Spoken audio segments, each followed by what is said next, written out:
Well, slap my ass, tie my shoelaces, and call me Nancy. I prefer if you did those things in that specific order. Thank you very much. Welcome to the Strange and Deadly Show, brought to you by Gentleman's Grindhouse Records. On this show, we talk about ourselves, of course, and only ourselves, never about the films.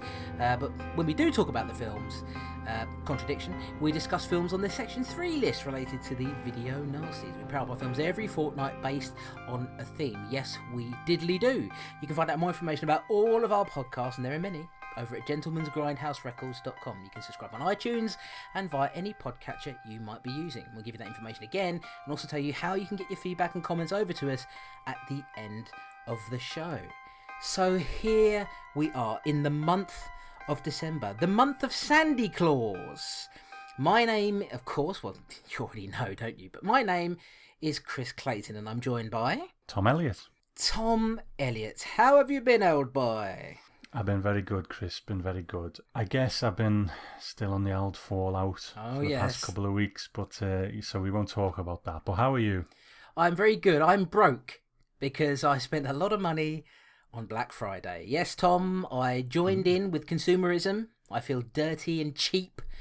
But basically, I bought a ton of Blu-rays. Like, remarkably, I've never really done it before, the Black Friday thing. I bought sort of a couple of things in the past. It's really fairly kind of new to the UK, I would say. Only really the last couple of years we've kind of focused on it. But I just got a bit carried away, really, and just ended up getting loads of different deals. I got different bundles from Arrow Video. Obviously, I'm not going to list everything off, but I got Cronenberg Steel books. I got a 7 Blu-rays for £40, Vincent Price Gothic bundle, which is I'm absolutely thrilled with. I got, oh goodness me, I got a some anime because I'm a big fan of anime. I never really talk about it on here, but I got some anime. I finally got the Edgar Allan Poe Black Cats collection, the double thing with Lucio Fulci's Black Cats and your Vice is a locked room and only I have the key. And title. Yeah, what a title. And many other things, different basically I spent a lot of money, really. Tom, did you get involved in any of it? You know what, sometimes I've got a lot of Blu-rays and stuff. I'm looking at them on my shelf here, and I just kind of think sometimes I never watch these. Yeah. And it's like I buy stuff and it just sits on my shelf here, and it's films that I love, but I kind of think, I'll watch that once and I'll probably never get round to watching it again. But so I saw all that Arrow Video stuff and they were great deals, but I left them alone. But I did take delivery of, you and I are both big fans of the Marvel stuff, aren't they? Or superhero stuff in general. Yes. And I took delivery of the Ant-Man Steelbook Blu-ray and the Agent Carter Season 1 Steelbook Blu-ray. I've got all of the Marvel films in a Steelbook, so I always love getting a new one and adding it to that collection. Oh, do you really? Oh dear, I'm very jealous of you. I've sort of resisted buying any of the Phase 2 stuff because I'm waiting for the big box set that's going to have them all in there. And it's been quite difficult because I really want to buy, Captain America the Winter Soldier in particular. That's my favourite of the Phase 2 stuff. And but I've sort of resisted it. But you got them all in Steelbook form. That is, I'm incredibly envious of that. I mean, I did see the Ant-Man Steelbook and it was a little bit too much for a film that I hadn't seen yet. Because it's the only one of the films that I haven't seen. Oh, you haven't seen Ant-Man yet? No. I mean, what did you think of it? I thought it was really good. It's amazing how they bring a different flavour to each of these heroes. It's not as comedic as you would think with Paul Rudd. He seems to be dialing back his comedic side a touch, but he's still funny in it. But yeah, it's got a feeling all of its own, but it again fits quite nicely in the Marvel universe. So it's a good addition, I think. And what did you think of Agent Carter? I haven't watched that yet. I've never seen it. It was a blind buy. If you put it, I'll buy anything if it's a Steelbook, mate. So. Yeah, so will I. I got a load of Steelbooks recently, so I have to agree with you. I mean, I watched that series and I thought it was good. Decent, a decent little spy show. Doesn't have a lot of edge to it, so I think in the second season, hopefully they bring a little bit more of that to it.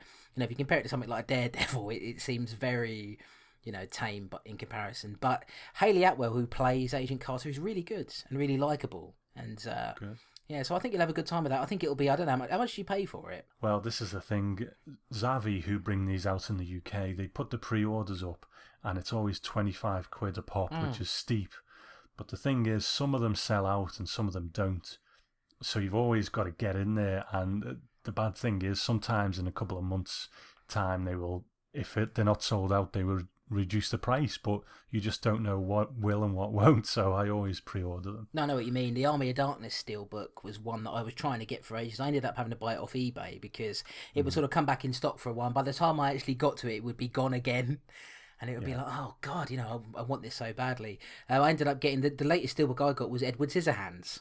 I think it's the 15th or so anniversary of that. So 20th anniversary of that, maybe. So yeah, one of my favourite films, old Johnny Depp and Tim Burton. And yeah, so anyway, Tom, we're talking about a load of stuff that's not related to the madness that's on this show. But I did just want to say I apologise greatly to all of you for my dip into ultra consumerism. I'm going to try next year not to spend so much bloody money because my wallet is feeling it. And also I'm running out of bloody room, Tom. I'm sure you know what that's like. Yeah, absolutely. Which is why I only buy specific things these days, but still the old collection gets bigger. Well, never mind that, Tom.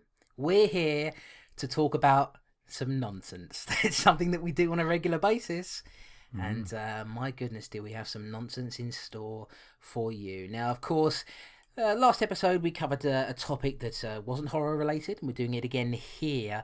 Tom, what's the topic on this show? Before we actually saw the films, we think we kind of put it as street gangs or rape gangs or something.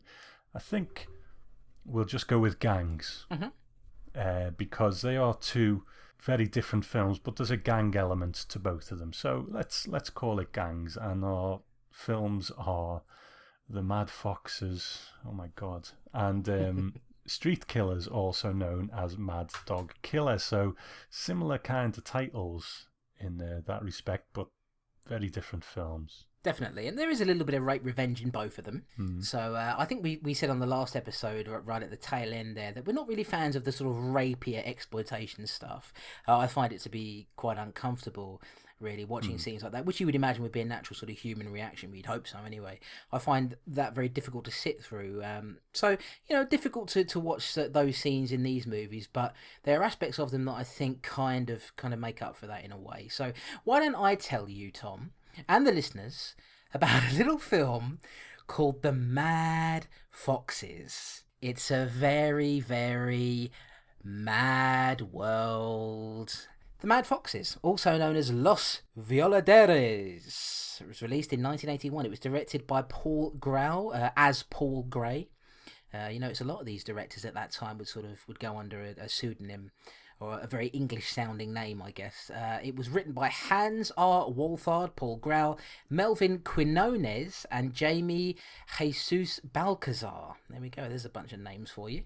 It took 4 people to write this thing. Oh my God. It really did, Tom. They needed all of their writing power and strength to put this thing together. Let me read you the synopsis of this one. Hal Walters, played by Jose Grass, is a man about town, lusting after all the local chicks he can get his filthy hands on. His latest acquisition is an 18-year-old who he's busy necking with as he drives to a nearby nightclub. Along the way, he has a run-in with a resident biker gang, whose leader taunts him through the window. Hal decides to race off, and a member of the gang smashes into a car, ejects him from the motorcycle, and killing him instantly. Well, shaken but clearly not too stirred, James Bond joke, Hal and his lady arrive at the nightclub and begin warming up for the night with some champagne.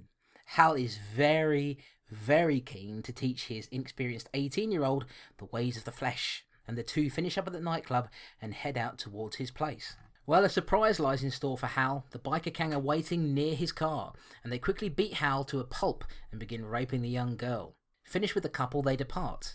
Hal spends the night at the hospital where his wounds are patched up, and he emerges the next day with a plan in mind. He calls up a friend who teaches at a martial arts school and asks if they will accompany him to the hideout of the gang so that he can take revenge on them all. And they arrive at the hideout to be greeted by several of the gang members, all of them mourning the death of one of their own.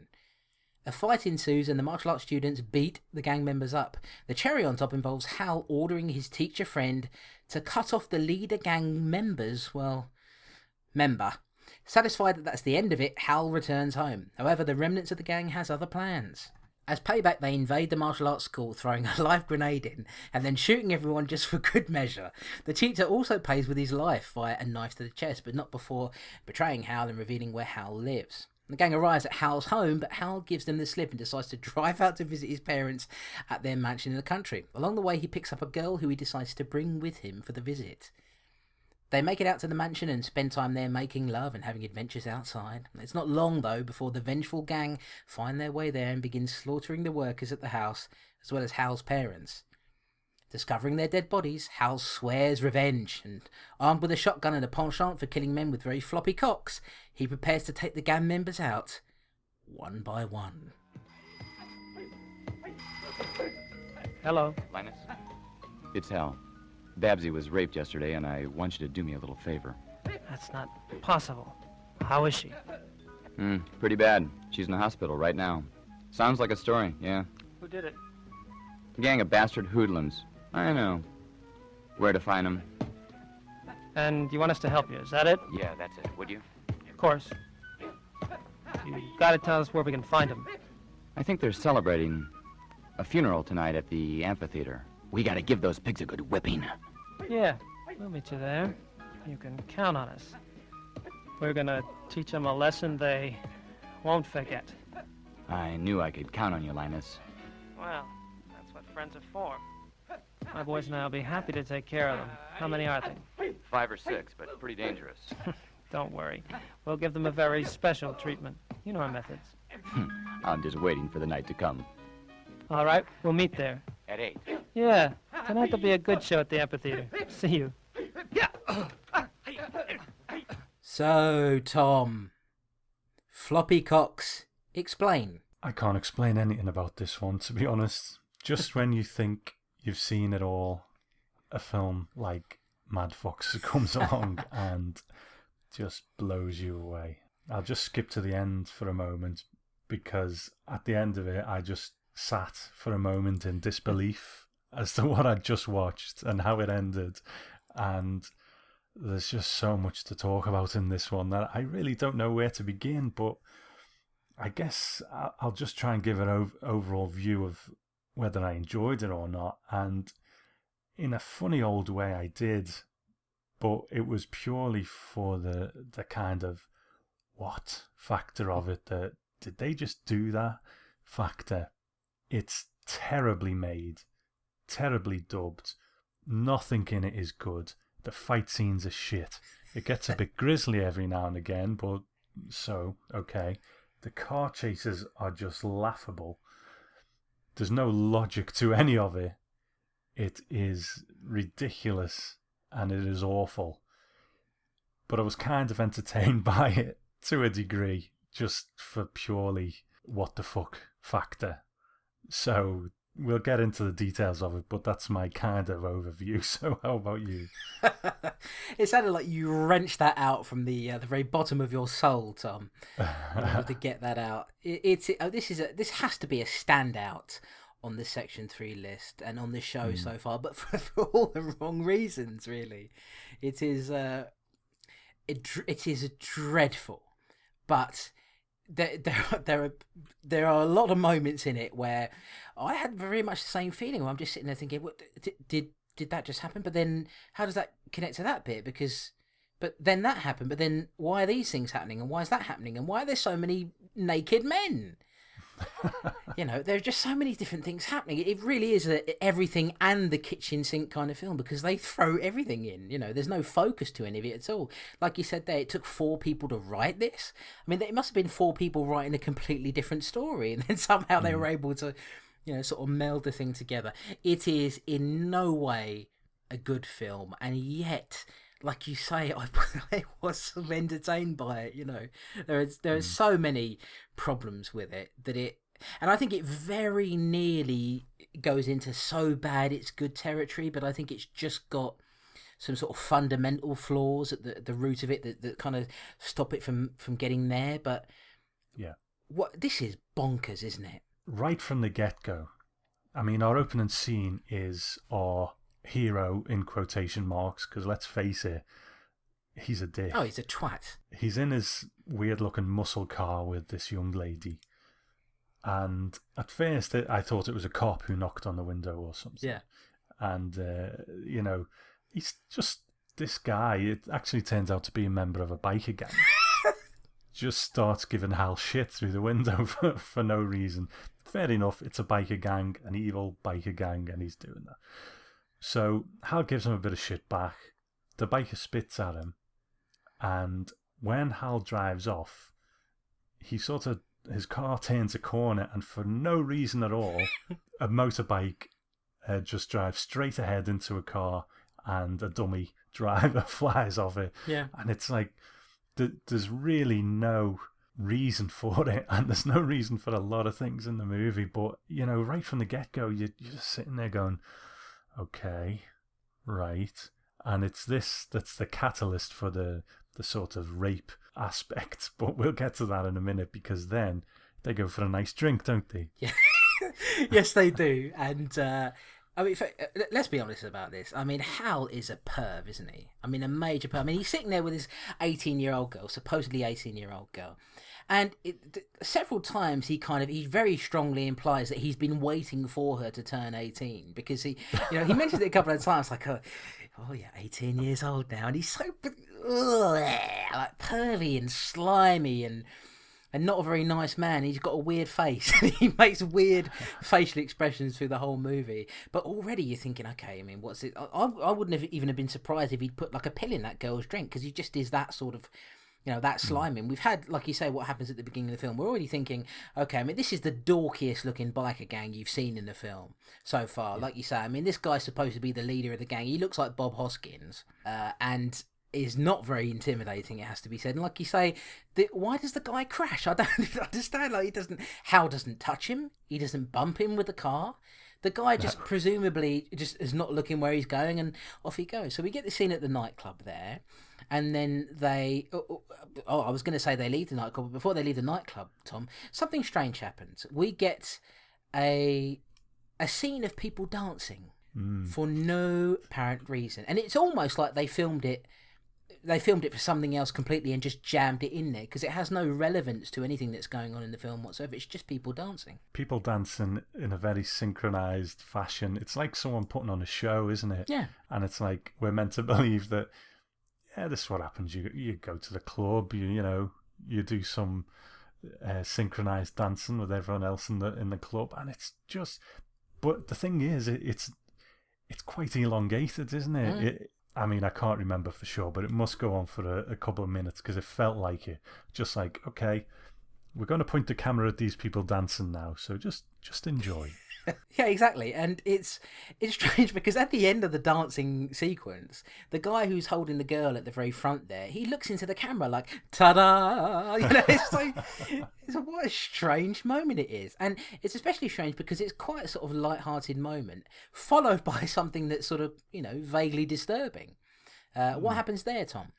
Because Hal has committed the cardinal sin of driving round a corner and someone crashed, the biker gang catch up with him, and unfortunately this is where the rape things happen. And it's not pleasant, but it's just so poorly filmed and done that I don't think it's quite got the impact of something with it. Maybe the rape in the next film that we'll talk about. But the young lady who he's with unfortunately gets raped by the leader of the biker gang, and Hal gets the crap kicked out of him. And it's not treated very sensitively, is it really? I mean, throughout the movie, Hal is just he's a dick, and has no real regard, really, for anybody except himself, perhaps his family, which we'll get to later, but really is a very sort of self-centered person. Doesn't seem to show any particular concern for the girl. We don't see her again. We then sort of cut to the next morning, and he's come out of hospital. Obviously, they bandaged his wounds and everything. We do hear that she's in hospital. And he decides to do something.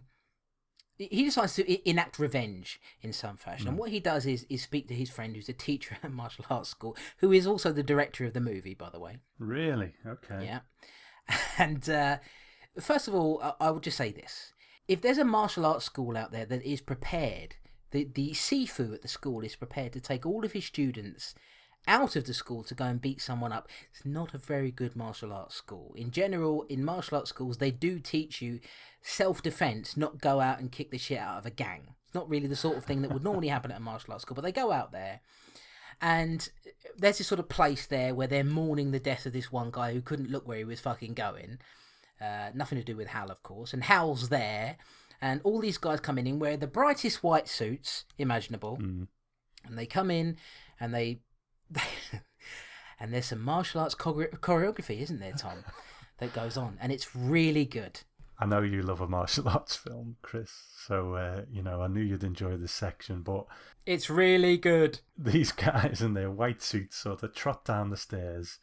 And it's the least impactful fight scene I've ever seen in a movie, because it just seems that they've got their kata or whatever, the sequence of moves, and they'll just stand there and run through them vaguely in front of these other guys, and the other guys just sort of try and react to them, like fall over and stuff like that.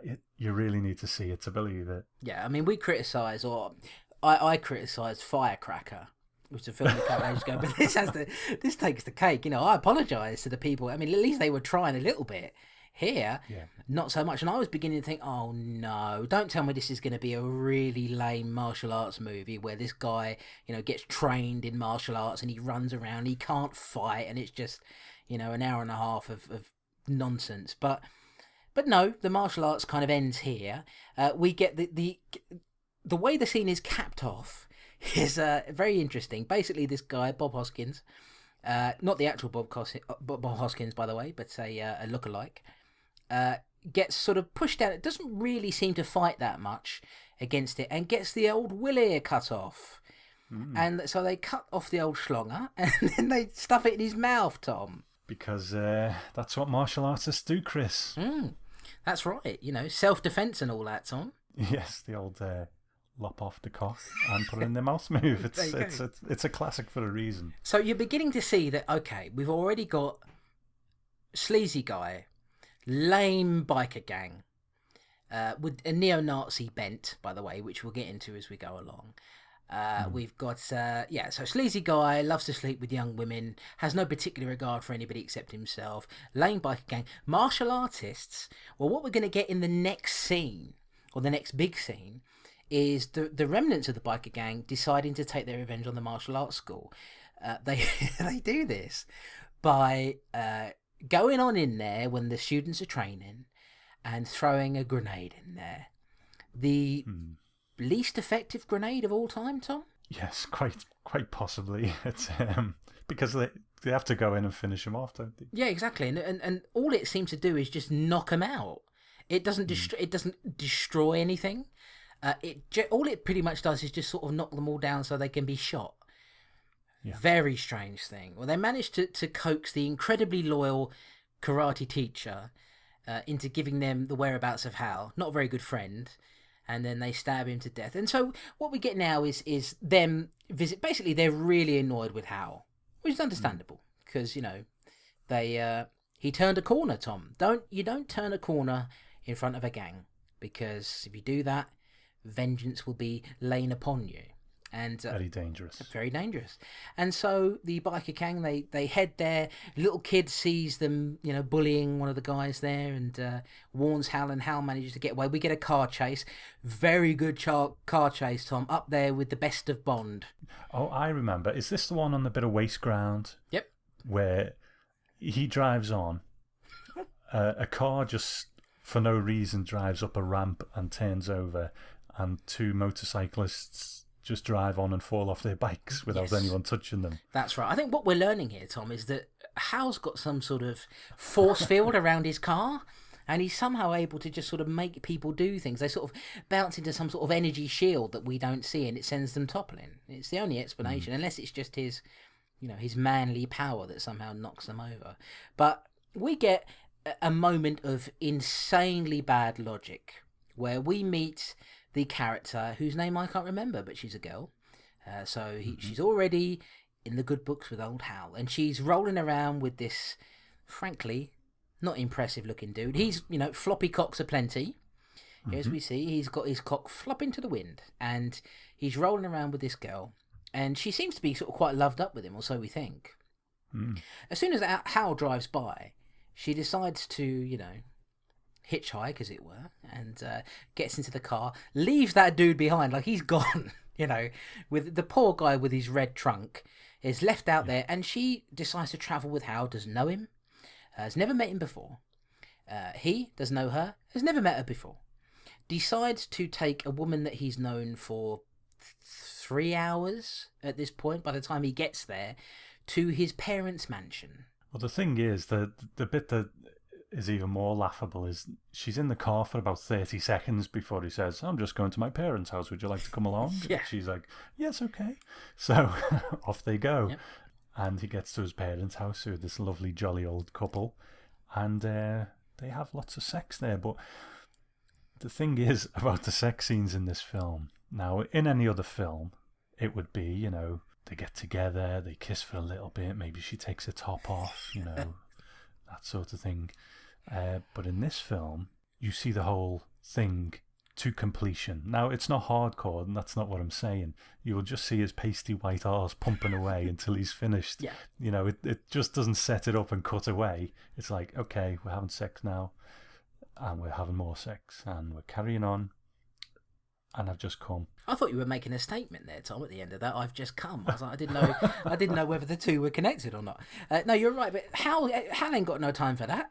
He's got no time for development, Tom, or romantic development of any kind. He's going to get in there, and it is softcore, but I've got a feeling that they probably were having sex. I've got that feeling, Tom. I know human beings, and I can just sort of tell that there's a little bit of penetration going on there, but we don't see any of it. But there's a bit of boob squeezing, a bit of bouncing around and all the rest of it. And so already we've got this sort of mishmash of different things. Like for a while it's sort of a gang thing, and then it's a sleazy kind of sex thing, and then it's a softcore porn, it's a martial arts thing. Like, what is it? It's a sort of mishmash of all different things, and there's no flow to it. It just is. It doesn't help that, we haven't really spoken about him that much, but Jose, I think I would say Jose, Grass rather, is not a very good actor. No. The dubbing in this is really, really bad. The acting in the film itself, and we don't know. It's always difficult to tell with dubbing exactly what the original performance was like. But based on his facial expression, I'm going to say not good. But the dubbing, this is some of the worst dubbing, isn't it? It is. It's the kind of dubbing where you will have one person talking, and maybe in their native language, the back and forth makes some sense, but you will have one person talking like, so I'm going to the country to meet my parents and blah, blah, blah. And obviously the girl says something on screen, so whoever dubs it, it feels like they've just made it up as they're going along. Yes, that's very good. I would like that. That's true, and they're just coming out with stuff to justify the character on screen's mouth talking, but it doesn't particularly make any sense as to what the person's saying. At one point, I think in the nightclub scene earlier on, Hal says something like, yes, we've both been drinking lots of alcohol and I'm very drunk now, or something like that. Yeah. I can't remember exactly what it was, but this might be a fault of the dubbing. I don't know. Well, I got the impression from listening to it that it was probably read by actors who weren't actually watching the movie. Were just sort of reading the lines out and recording them, but had no sort of context for how the lines were meant to be read. Because it's really bad. I've heard a lot of bad dubbing from my many years of watching old martial arts movies, where they were frequently dubbed over by British people putting on American accents. That's what used to happen a lot of the time. That's why you'd get, so the Tai Chun style. It would be that sort of very over dramatic American sounding thing, because it was normally a British person doing it. But I've got a feeling that these lines, because there's no passion to any of it, It's not an impassioned sort of vocal performance at all. So I've got a feeling that they were just sort of reading lines in a room, and then they stuck them on the film later on. Not good, But the performances themselves don't look assured, Obviously we can't hear the original language, but there's something about this guy, Jose Grass, who there's something that's not assured. His face is weird. Like, he makes weird facial expressions. They're a bit sort of sleazy and a bit, he doesn't look like he's sure of himself. It's hard to say. He's just a terrible actor, and I mean, one bit of dialogue comes to mind when he does pick up the girl and he's like, yes, so I'm going to my parents' house in the country. Would you like to come along? And she's like, yes, I would like that. And then he goes, my mother's an invalid. She fell from a horse. And, anyway, so they go to the parents' house. They have lots of sex to completion. And then, unfortunately, the biker gang catch up with them again, don't they? That's right. Now, we haven't seen the leader for a while, the guy who got the old knobbler chopped off. So we don't know what's happened to him. But there's kind of a new guy who's leading him along. And the dorkiest gang member. I gotta do it a bit like this.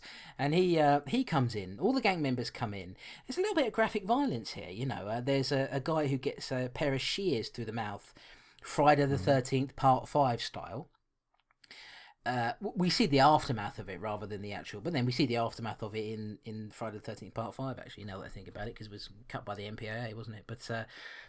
But yeah, so they come in, they invade the house and they kill everybody there except for, obviously, because Hal's out there shagging his woman, and who he's only known for one day, and they kill everybody in there, and they gut the maid. And then there's the cook that's in there who's got an hilarious Cockney accent. Which needs to be to be believed.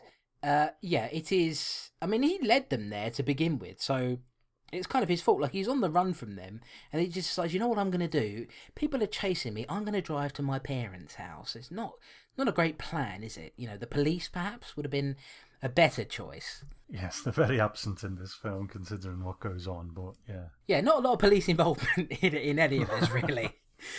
Police nowhere to be found, but it is, you would think maybe it's quite a brutal scene, it should be quite sad, but his acting and the dubbing is just like... And you're thinking, you're not selling me on this, buddy. But this is when he goes all Charlie Bronson, doesn't he, Tom? That's right. He makes up his mind, like Newman in Aftermath, that he's going to go and get this gang. But he needs to find them, so he goes into this bar. I think he gets a bit of info from a local or something that they're in this bar. So he goes in, and there's this old drunk talking to the barmaid, and Hal goes in, gets himself a drink, and it's quite comical because he's just sitting there having his drink. And all of a sudden, he just grabs the barmaid's arm and says, "Where are the gang of hoodlums?" He's barely said a word to this woman. And he's got her back in the arm, "Where are the gang of hoodlums?" And she's like, "Go away, I don't know." So he carries on having his drink and just leaves it at that. And out of nowhere, he just assaults this woman. At this point, I have to say, I mean, I didn't sort of say it while we were discussing it, but at this point in the movie, I was quite bored. Because I think in the middle part, when he gets to the mansion, I think it sags quite a bit. And I found myself thinking, I'm a bit fed up with this, really. You were sort of assaulting me with all this weird madcap stuff, and now, hazy camera and awful music and people making love, and it just is... I'm kind of losing it a little bit here. But, when he does that, it's... Because it comes out of the blue, doesn't it? He's been told, well, they may know where the gang members are, but nobody specifically says to him, that barmaid knows... Yeah. Where the gang members are, but he just assumes. So he goes in and, grabs her forcefully, like an idiot. And, but anyway, as it transpires, she actually was protecting one of the gang members. Now, it's the sort of dorky kind of leader guy that we've been talking about. And we get a fantastic scenes. Now, I have to say, before this, we've seen a lot of nudity in this. It's quite surprising. There's a lot of male nudity in this film, isn't there? There's surprisingly... Probably more than any other film we've seen on this list so far. That's right. And there's some very, very 70s, 80s, full Thatchers, shall we say it that way? Before the days of male grooming, some lovely, lustrous Thatchers are on show. It's like everyone's got a sporran on or something, just not a kilt. There's a lot of bush, Tom. There's a lot of bushwhacking going on there. And, put it that way. I have to go in for the lowest common denominator way of doing it, Tom. And there's a lot of bush. There's a lot of 70s bush going on. And there's, in particular, this guy who's sitting on the toilet earlier on had been doing high kicks in the air, just flopping that cock around. He loved it. But he's sitting on the toilet, Tom. And Hal comes in and he's like, "Look, tell me where the rest of them are." and he's sitting there. Now, the old phallus is in full view, by the way, because like we say, they don't care in this movie. They will show you. And I admire it in a strange way that there's a little bit of equality as far as that goes. We get, there's a bit of stuff there for the men, there's a bit of stuff there for the ladies, there's a bit of stuff for whatever you're into, whether you're into penis, bush, a combination of the two, an amalgamation of the two, it's all there. But this guy's sitting on the toilet, and he's scared out of his mind, because, think about it, Tom, I mean, really, being caught on the toilet and sort of being threatened with your life, it's a very vulnerable position to be in, isn't it? Well, exactly. It's tough to defend yourself in a situation like that. Basically, what happens is, I always wonder in these situations when somebody dies on the toilet, have they wiped? Because I know if somebody was going to kill me on the toilet, I would ask them if they came in and said, "Look, I'm going to kill you now." I would say, "Look, can you just wait a minute? Let me wipe first, because I don't want to be found that way, Tom." No. This guy luckily has, I like to be clean. This guy luckily has no such trouble, because what happens is Hal gets very angry, pulls the pin out of a grenade and throws it into the toilet while the guy's sitting on it, and the guy explodes. Again, not a very effective grenade. It should really blow the entire place up, really, or certainly a big portion of it, but it doesn't. But what it does do is blow that guy into pieces. So basically, Hal goes on, on the path of revenge, doesn't he? And tries to take these gang members down one by one, using a shotgun. He's not great at it. He's not the Punisher, is he? He's not, no. The thing with the violence in this movie, I mean, it seems like, what's the point in criticising it anymore, because everything's shit, but there's no impact to it, I find. Maybe the odd bit here and there, but there's no impact to any of the violence. Mm-hmm. No, I agree with you. And as far as the impact of the violence, I think there are a few bits here and there, but overall, no. I just think I think one of the key problems is it sort of sags in the middle and picks up a bit towards the end. I just don't like Hal, and I think that's a problem for me. As lacking charisma as he was, Newman in Aftermath, I did sort of kind of like him. I thought he was a decent chap, even if he did write himself to be the hero of all heroes. Whereas Hal's just a bit of a dick, and I never felt fully invested in that. You're absolutely right, and maybe that's why the end, which we will get to in a moment, is maybe that's why it ends that way, because none of them really deserve to live. Yeah. But there is one more kill, and it's one of the gang members goes to this sort of prostitute, dominatrix, whatever she is, and he's having a little session there, and she's giving him a load of grief and stuff like that, and they're sort of dressed as Nazis, aren't they? Yeah, and she's saying, "I loathe you, I loathe you." And there's people in the real world who are into that kind of thing, but so okay, fair enough. But there is this Nazi element to the gang, and I don't. It's not really spoken about in the film, but to me, it seems like they're not truly Nazis. They're just vile people, and they will wear what is offensive. You know what I mean? It's like, I'm not sure. Maybe that's thinking too much into a film that is just a big load of bollocks. But you know what I mean? They're not really Nazis. They just like offending people. Well, what's interesting is that I didn't pick up on this until I read it on the internet, and then I was sort of thinking, oh, that's true. All of the actors who they're playing the gang members, they only wear the Nazi symbol, the swastika, when they're indoors.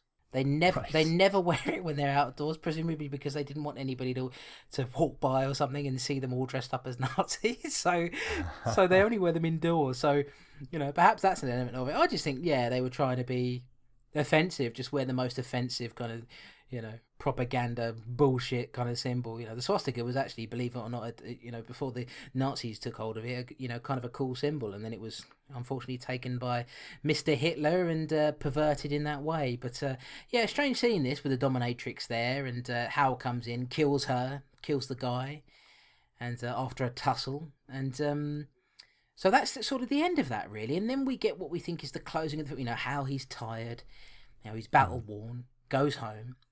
And inside the house is, of course, the girl who he's known for not very long.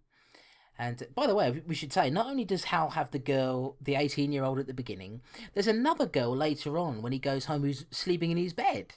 That's right, who he yeah. also has sex with, of course, and then of course this other girl. So I mean, he goes through them like you wouldn't believe, like a pack of matches.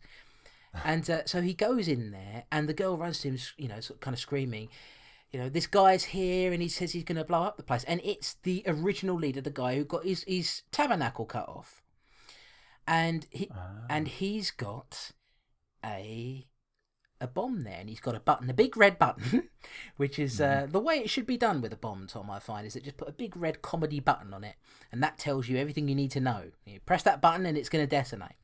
And he's threatening, look, I'm going to take us all out. I'm going to take everybody out. And probably one of my favourite bits, really, about this ending is that he, just as he's about to press the button, Hal shouts, "No!" and then exactly in that way. And then, of course, he presses the button and it explodes, and that's the end of the movie. Basically, everybody in the movie died. Yes, in a big cartoon explosion. Yes. And quite frankly, I'm glad they're all dead, because they were all shitty people. What a bizarre film. I mean, what can we say, Tom? It is genuinely awful, but there are entertaining bits, aren't there? I think we've come across it before, though, where it's not quite bad enough in the right way, where it's like, right, get a load of people around, let's all get pissed and watch, Mad Foxes, what I mean? I don't think it's that kind of thing, but maybe another watch would put that more into perspective. But would I want to waste 70 odd minutes of my life watching it again? I don't know. But, I'm glad I watched it once. It was an experience. Would you take 77 minutes out of your Fallout 4 times and watch it again? No, what the fuck. Exactly. No, but at least it's only 77 minutes long. But it still felt long, at times, especially during that middle section. I don't know, Tom. I don't know how to feel about it. It was almost there, the sort of the first kind of half of it. It was almost there into that so bad it's good territory, and then it started to get really boring. And then, by the end of it, it kind of limped to the end and had a very unexpected ending, and I'll give it credit for that. But yeah, not a particularly good lead character, somebody I didn't like very much at all, and a really bad actor to boot, and it just wasn't really doing it for me, to be honest. I was expecting, based on how bonkers it is, and it is bonkers. I mean, it is truly insane. Whoever worked at they had no idea what they were doing at all, because it goes in all sorts of different directions. They throw everything in that they can. I just think the end result of it, it's almost there, but it's not a Troll 2 or a Invasion of the Blood Farmers or anything like that. It just is. It's pretty weak, really. But at the same time, it's one of those things where I almost think that if you can get hold of it, you kind of have to see it in a way, because it is an experience, and it's a memorable experience. But don't go in expecting it to be, I don't think it quite makes it into that so bad it's good category. Not for me, anyway. Okay, I don't think I've got anything more to say about Mad Foxes, because it's just bonkers. But strangely enjoyable sometimes, and that's my final word on it. Yeah, exactly. It's a very, very, very, very mad world, and this is one of the maddest things in it. But it's not very good at the same time. Right, so let me read you some trivia, Tom, because I know you always enjoy it. Yes. Now, lead star Jose Grass, one of the best actors we've ever seen, had another notable role in the famously bad movie Zombie Creeping Flesh, also known as Hell of the Living Dead, which was released in 1980. Now, Grass played Lieutenant Mike London in the film. Perhaps the most notable thing about the movie is that it shamelessly steals Goblin's soundtrack for Dawn of the Dead, the George Romero film, and uses it liberally throughout. If you remember, I believe Romero used a bit of that soundtrack in his cut, and then Argento used a lot more of it in his version, if I remember right, because Dario Argento, of course, did a cut of the movie where he basically cut out all the character development and just left in all the action, as you would expect him to. Grace also had... Why do I keep saying Grace? Grace also had a role in Lucio Fulci's fantasy film Conquest in 1983. Have you ever seen that one, Tom? I have not, no. No, neither have I, really. It's kind of one I want to check out, really. I'd like to see a Fulci fantasy film. Have you ever seen Hell of the Living Dead? It rings a bell. I probably did when I would just buy anything and watch anything, but it's gone from my memory if I have. Yeah, me too. It was if I remember rightly, it's a Bruno Mattei movie, and he also directed... It comes in I've got it, and it came in a double pack with a film called Rats, which I think is also a Bruno Mattei movie, which is also utter rubbish, but kind of entertaining in the sort of cheesy way. Director Paul Grau, or Paul Gray as he's credited here, has an uncredited role in this film as the karate teacher who helps Hal out but meets his end not too long after with a knife to the chest. Now, Grau would go on to direct one more film, a German softcore porn comedy. Kind of not surprising, really, based on this. He worked as a production manager in the early 80s on similar films, softcore porn stuff, and then his credits dry up until 1990 when he had a role as an actor in a TV movie called Lost in the Barrens. He has no credits after that. Now, actor Eric Falk, who plays one of the over-the-top gang members and who meets his end sitting on a toilet when Hal throws a grenade into it, had something of a decent career in sex and exploitation movies. Most notably, he collaborated with Strange and Deadly show favourite Jess Franco on several films, including 1977's Ilsa the Wicked Warden, a sequel to the two Ilsa films before it. So there you go, Tom. Jess Franco continues to haunt us, even on films that seem to have nothing to do with him. Finally, 2 tracks from the popular German hard rock band Krokus appear in this film. The songs Easy Rocker and Celebration bookend the film. Krokus had some US success in the early to mid 80s with the albums Headhunter and The Blitz. Krokus, props to that, they're actually a pretty good band, so check them out if you haven't. Those are pretty good albums. The film was released in a Blu-ray DVD combo pack by a German company called Illusions Unlimited in 2013. This version has a remastered picture, full colour booklet and an audio commentary. However, the commentary is in the German language, no subtitles. The book is also in the German language, and there's no English translation there, so you have to make do with that if you don't understand the German language. This edition of the film is now out of print, although Diabolic DVD does seem to have copies of it priced at $22.99. That release is region free.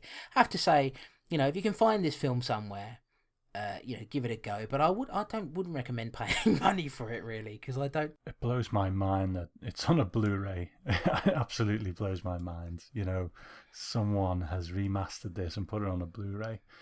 Yep, and crazy. Yeah, and it's almost out of print as well, if you can believe that, Tom. So people have been buying it. I would like to listen to the commentary if it was in English, if it is the director, just to hear what he's got to say about it. I don't believe it is the director. I think it's 2 film critics or something like that. 2 German film critics, yeah. But it's not in English, so you can't. So that's the end of the Mad Foxes, yeah. Truly bonkers. Okay, so let's have a look at something else, maybe something a bit less bonkers. I'll tell you about a little film called Street Killers, also known as Mad Dog Killer, Beast with a Gun, Ferocious Beast with a Gun. Really ferocious beast with a gun? No. And Wild Beasts with Machine Guns, amongst others. Incredibly ferocious wild beasts with machine guns. Released in 1977, directed by Sergio Greco and written by Sergio Greco. We open at the tail end of a prison break. 4 prisoners have escaped via a getaway vehicle. The group, led by infamous criminal Nanni Vitali, played by Helmut Berger. Helmut Berger. They force a prison guard to come with him, but chuck him out of the moving vehicle after beating him severely. They come across another vehicle and decide to block its way, removing the passengers and taking it for themselves. Driving to a gas station, they top up on fuel and then beat the owner of the station to within an inch of his life before again escaping. Inspector Santini, played by Richard Harrison, has been charged with leading the hunt for Vitali and his accomplices. His dossiers of information prove just how dangerous Vitali is, with the escaped criminal having murdered a prison guard and having attempted several jailbreaks in the past. Meanwhile, Vitali and his men seek out the man responsible for getting them caged up in the first place. They find the police informant, Babareshi, kidnap him and his girlfriend Juliana, played by Marissa Mell, and take them to a remote location, intent on making them suffer. It's here that Vitali displays his true wickedness, raping Juliana as Babareshi helplessly watches. Content with what he's done, Vitali turns to the informant who ratted him out and beats him almost to death.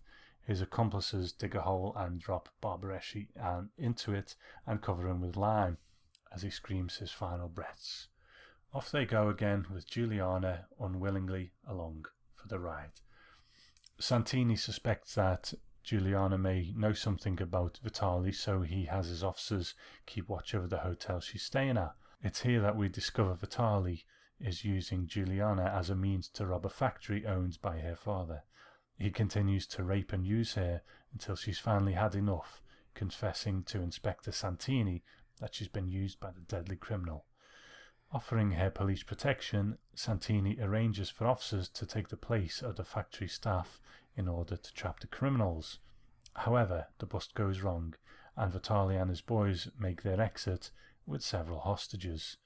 Though the hostage situation ends with no casualties, Vitali is now fully aware that Juliana has sold him out to the police, and he plans deadly revenge against her. So begins a battle between Vitali and Inspector Santini, a battle that is about to become very, very personal indeed. Do you mind telling me what this is all about? Read this. You know who we are. It was you who got me sent up. And now we're here. These fellas are all friends. And they all hate a squealer. I never heard of you. I swear on my father's grave. You fellas want someone else. No fooling. Who does your dirty work? You know what you got coming? An informer's gotta die. Understand? You fucking asshole. You're finished. No! Yes. I'm gonna kill your friend. And I'll do it very, very slow. Gonna inflict much pain. You're gonna hear a guy beg for his life, lady, because he betrayed Nani Vitali. Read the paper. Read it. Read it. What? Nani Vitali, the dangerous criminal. He's already killed 2 people. You know what he's known as? The Mad Dog Murderer. Street Killers, Chris. Mad Dog Killer. What do you think of this one? This is all right. You know, this is... I quite like this one. You know, it's a sort of gritty, hard-boiled Italian thriller. I think what makes this work throughout it, despite having an incredibly silly name, is Helmut Berger as the villainous Nani Vitali, who I think is a fantastic screen presence. Now, I'm going to read some trivia about him later, of course, but he's quite a well-respected actor, actually, in Austria, and I think he's got quite a magnetic screen presence. I don't think it's a great film. I think it is, you know, it doesn't quite... There's something missing from it. It's funny, we got a piece of feedback that kind of says the same. There's an extra bit of oomph that's kind of missing there, but I liked it. I thought it was okay. You know, I think it's got potential. It reminds me very much of a film that's quite a bit better than this called Rabid Dogs, which is directed by Mario Bava, who of course is one of the great masters of horror cinema and one of the greatest directors of all time, in my opinion. And he made a film that mostly takes place inside a car called Rabid Dogs, and it's better than this, you know, but. I think immediately, Tom, you can see that there's a huge leap forward in terms of filmmaking here compared to, you know, what I can't remember the guy's name, but Paul Grau's work on The Mad Foxes. And this, it kind of, you know, it makes sense because the director who made this, Sergio Grico, I think you said, is a very experienced director. I think it's a lot more competent, and there's a couple of little sort of flashes of style and things like that in there. I liked it, you know. I thought it was decent. There's quite a following for these sort of hard-boiled Italian crime films as well. Yeah. What do they call them? Polizier or something? Yeah, something like that. Yeah. And I've seen a few. I've kind of dipped my toe into it, but they don't stick with me as much as the horror stuff. So I've probably forgotten more than I can remember. There's one I watched recently called The Heroin Busters that I think Franco Nero was in, which was quite enjoyable. So I do enjoy them. I'm just not that into them. Yeah. It's one of those, if one really is very good, then great. But as a whole, it's just not something that I dabble in that much. Saying that, though, I very much like the style of it, the grit to it, the edge to it. The violence has more impact. And what I love about these Italian films is that with an American movie or a British movie, there's a line that you know will never be crossed most of the time. But with the Italian stuff, you just don't know what's going to happen. You know, they will kill anyone. They will, do it in the most vile way. Everyone is fair game. And I think this is a decent sort of, a decent solid movie that I did enjoy. Some pacing issues though, and that's really what probably stops it being top tier for me. There are a couple of moments here where I think they could have cut it down a bit, Like, let's sort of start at the beginning of it. We get these 4 prisoners who've escaped from prison, and quite easily by the looks of it, and there's a getaway vehicle waiting for them. They just come out the front door. Pretty much. They just come out the front door, quite easily. Nobody shoots at them, as far as I can remember. I don't think so, anyway. And there's a getaway vehicle waiting for them. Perfectly planned prison escape. And, they capture this prison guard, and then we get introduced to this guy, Nanni Vitali. And I just think this guy has got a very good, played by Helmut Berger, who I just think has got a great screen presence. I think he's got a good face for the screen. That, as it turns out, because of his popularity in Austria, that sort of makes sense, really. But, he's just beating the crap out of this prison guard, and then they chuck him out of the car. So at first, I was thinking, because the first sort of couple of people they meet along the way, they don't kill. And I'm thinking, okay, these guys, they might sort of beat someone up or something, but they're not going to kill people. And that gets disproved very quickly, doesn't it? We kind of meet Inspector Santini as well, don't we? He just sort of happens upon them. And there's a bit of a car chase going on, and Santini's shooting his gun out the window and stuff like that. And I like the locations here, and the thing about the Italian stuff is, I think pacing is an issue in a lot of them, but sometimes a combination of things will, still make it okay. I mean, let's not mince words here. Some of Dario Argento's the stuff that we know as very good Argento stuff, it still has quite a languid pace to it. Deep Red at times. Yeah. I love the film, but it can be very slow. Yeah, I mean, Deep Red's about half an hour too long, isn't it? Really, I mean, it's over 2 hours long. And it's there's a point where it's like, okay, this sort of could have ended now, but then it carries on for another half an hour. Yeah, so I think it must just be that what was happening at that time. But anyway, I've forgotten what I was talking about. But yes, I guess our main, when we really see what a horrible character Vitali is when he goes and speaks to Barbareschi and Giuliana, isn't it? Yeah. Well, I mean, I have to say, Tom, but quickly before we sort of carry on with that, you forgot a wonderful moment here where Santini, of course, is chasing the prisoners in a car, and Nanni shoots about 4 bullets at the car, and it explodes, which I'm fairly sure wouldn't happen unless you happen to hit the fuel tank. You'd have to have very good aim. But Santini sort of knows, doesn't he? He's like, well, he's hit the car 4 times, I better jump out now. And of course the car explodes. I just had to bring that up because it's one of those things, like, it's the same thing happens in the Mad Foxes, where Hal shoots a shotgun at some guy on a motorcycle and the motorcycle just explodes. It just is That's right. A remarkable thing. But yeah, so we get to this scene where they sort of go out to this clearing, and you've got Nanni Vitali there, who you can tell right away, okay, this is not a very nice guy. So we've got Barbareschi there, who is as it turns out, is the police informant. He's the one who helped get these guys taken down, and they found out about it, and they're going to exact revenge on him. And this is a very long scene, actually. It goes on for quite a long time, and there are aspects of it that I really like, and there are aspects of it that I don't like. First of all, there's a rape here, and this is where we meet Marissa Mell, who plays Giuliana.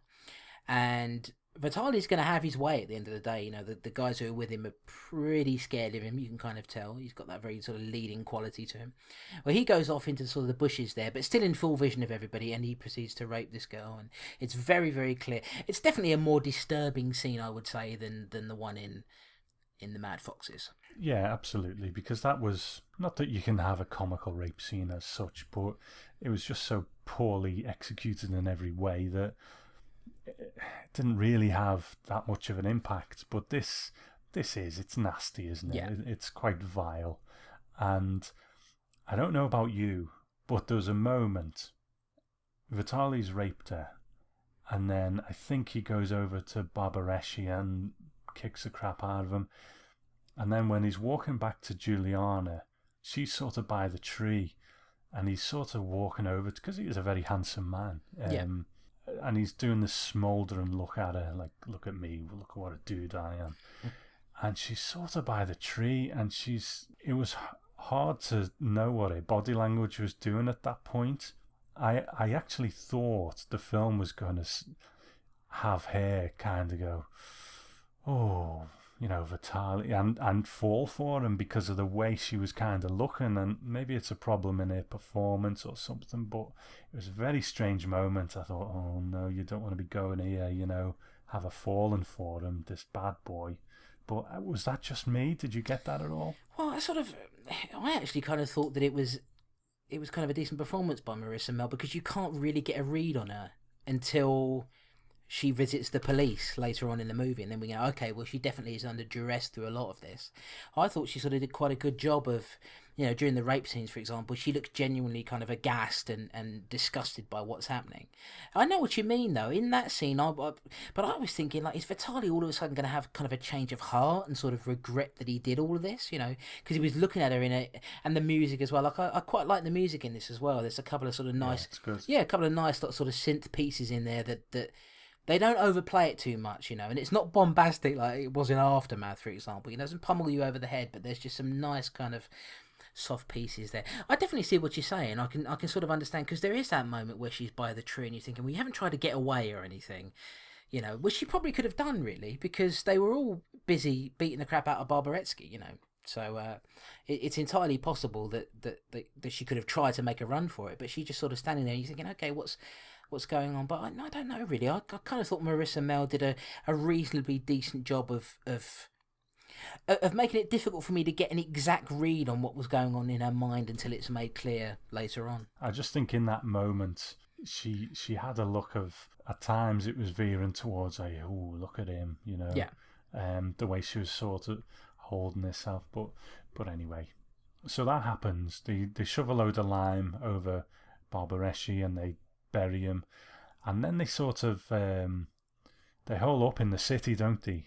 And Vitali is disguised and stuff, but we don't actually see that until Inspector Santini follows Juliana to this apartment, and he goes and speaks to her and asks for help in finding this gang. Well, no, actually, they're looking for Barbareschi, hasn't he? Because he's gone missing. Yeah, because they know, obviously, that he was the police informant and that he's gone missing. So they're thinking, well, these guys must have gotten to him and she's his girlfriend. So, of course, they, put two and two together. So Santini visits Juliana at this, I think it's a hotel, and visits her there. And here I was thinking, okay, well, again, I can't really get a read on her because she's sort of, she's saying, well, I don't know where he is, he went missing, I walked out on him, we separated, and that was the end of it. And and then Santini leaves, having got kind of the information he wanted, but obviously doesn't trust her. And then we see Vitali again, and he's, like you say, not a very convincing disguise. He's just got a couple of bits of fluff on his face. But and then this is where we kind of learn that Vitali has power over this woman, and she is scared for her life. He has such a hold over her that she can come and go, she can go to shops and stuff on her own, and he has such a hold over her that she will come back, and, he subjects her to further rape and stuff like that. So it's a very sad situation that she's in, and I do think she plays it well in these scenes, despite what I thought about that moment earlier on. I do think she's very good in this. Yeah, I think by this point, by the time you get to that sort of scene in the hotel there, we then kind of know, yes, she is disgusted by this man and she doesn't know what to do. She doesn't know how to get out of it. And, this guy he's a bad guy. And I think we sort of, as we learn as we go on, that really there is no redemption for this man at all. I was thinking, would he have a change of heart at any point? Well, no, he's pretty bad and he's only going to get worse. Later on, Juliana ends up going to visit Santini and confesses everything. So now we know that's going to happen. And I thought there was a little bit of tension there because I'm thinking, well, Vitali's going to find out, isn't he? And what's he going to do? And I think it's kind of here that we hear what Vitali's plan is. He's going to use Juliana to set up this raid on her father's business. and that's what she goes to the police and tips them off about. It's a funny thing the way it really shifts its focus, the movie. You know, Yeah. there would be, if this were an American movie, and I'm not saying this is a good or a bad thing, but I would imagine that this, right, okay, the police know about the heist, the bad guys don't know that the police know about the heist, and there's going to be this sort of setup and what's going to happen when they get there. It's such an anticlimax in this one, though, because Vitali and the gang turn up, and Santini and a few, police just kind of walk out, don't they? And just sort of like, all right, stop. There's no finesse to this plan to catch Vitali. They just let him come and then they just sort of walk out. Don't particularly try and apprehend him or subdue him in any way. It's bizarre. It's bizarre. Bit of a poor sting. Yeah, it's so bizarre because it's like, that Santini has said to Juliana, well, look, you're under my protection, my extensive protection. Here's what we're going to do. I'm going to put some of my officers in there to pretend that they're these factory workers. So there are more police officers there than there are these prisoners, including Vitali, but yet they just kind of let him stroll on in and take these females hostage and walk out. They could have zapped him in the head fairly easily, but it might be the worst police plan I've ever seen in a movie because it's not well thought out at all, and it's not, and it's funny because Santini is just like, well, we better let him get away then. It's like, what police officer says that? I know. I can just imagine the meeting beforehand. Okay, we know they're going to turn up. What are we going to do? Why don't we just turn up at the same time and see what happens? That seems to be the extent of it. Yeah, and if there's 4 of them against us, we stand no chance whatsoever, even though there's a lot more of us. In fact, there's actually one scene where there are police officers there. They're outside. There's about 4 of them with guns pointing them at Vitali. And this other guy comes along and says, drop your guns, guys. And they drop their guns. They could have zapped the guy in the head by then. It just is... It's not good at hostage situations, are they, Tom? Really, not trained well for this, and we're beginning to get the impression that Santini's not very good cop, is he? No. He's a handsome man as well. He dresses very well. I'm sure he smells beautiful, but he's not the best cop in the world. Got a decent moustache on him and everything, but he's, if I remember rightly, but not a very convincing cop. So Vitali goes on the run again. Now this hostage situation, I mean, it gets sort of. It gets resolved fairly quickly and easily. What it basically results in is Vitali and his men sitting in a car, and Vitali sort of looks over to the left, and Marissa Mel, what was her name, Juliana, does something quite brave. She shoots one of the guys she's driving this bus. She shoots one of these guys in the head with a gun. Obviously, that's what you shoot people with. I don't know why I had to explain that. Just 'cause I'm an idiot, basically. Shoots a guy in the head and then is able to help all these women escape from the bus and everything. And Vitali sees her there and he's like, oh dear, you're the one who did it. You're the one who dobbed me into the police. So the police are there. There's a roadblock there and they're in front. These guys can't get out. So of course Santini's like, look, get out of the car now. Everybody exits out of the car except for Vitali, who, drives, gets in the car, drives at full speed, manages to push his way through that roadblock, and he's out on the run. And that he wants revenge against Juliana. And I was, I have to say, I've felt some tension here. There are moments throughout this movie where the pace of it dips significantly. And you're like, you almost kind of had me there and you sort of lost me a little bit. I really like this Vitali. I don't like him as a character, but I like the actor playing him as a sort of magnetic presence. But you're losing me a little bit here. But I did feel some tension in wondering, how's he going to get back at Juliana, I'm trying to pinpoint where it kind of starts to wander a bit for me, because it is maybe in the last half, the last third, where my attention is starting to waver. It just seems that obviously it's a flaw in his character, this need for revenge, because he could have just buggered off, what I mean? And that would have been the end of it, but that doesn't make for a very good film. But I can see it in him that he would need this, because he's such a vile character, such an angry man, that I don't disbelieve that he would risk his own freedom to try and get revenge on people.